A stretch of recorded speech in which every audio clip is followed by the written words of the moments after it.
It's an absolutely wonderful book. I confess I've never met Fabrizio Benedetti. I confess I have no relation to the publisher or to the book itself, except that I absolutely love the book. So highly recommend this book. I'll be pulling from a number of different examples described in this book today.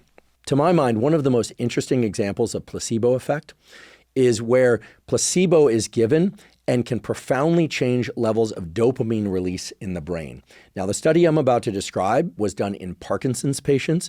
People with Parkinson's have degeneration of neurons in an area of the brain called the substantia nigra, which is an area of the brain in the kind of bottom back part of the brain. For you aficionados, it's the ventral tegmental area, but you don't need to know that name. These neurons contain dopamine and are essential for the generation of smooth movement patterns, including walking and reaching and moving one's hand to write, etc.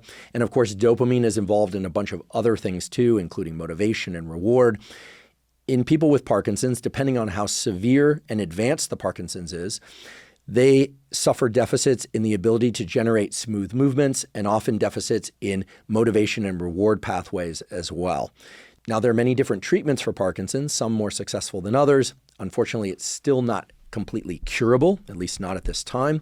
But most of the drugs that are successful in treating Parkinson's to some degree or another are drugs that increase levels of dopamine within the brain for obvious reasons. As I just mentioned, Parkinson's is a degeneration of the dopaminergic, meaning dopamine containing and releasing neurons in the brain. So people with Parkinson's will often be given L-Dopa, which is a precursor to dopamine, or other types of drugs that increase dopamine within the brain. Now, there have been a number of studies that have compared certain drugs known to increase dopamine, such as L-Dopa, things like apomorphine, bromocriptine, etc., to placebo control drugs.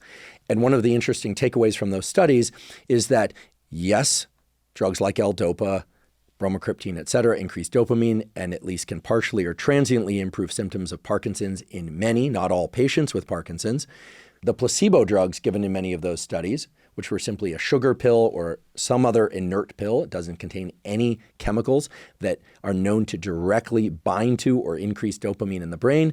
And yet, nonetheless, when the brains of certain patients were imaged, it was clear that not only was there an improvement in symptomology, but there were increases in dopamine release within those patients' brains, which on the face of it should make no sense.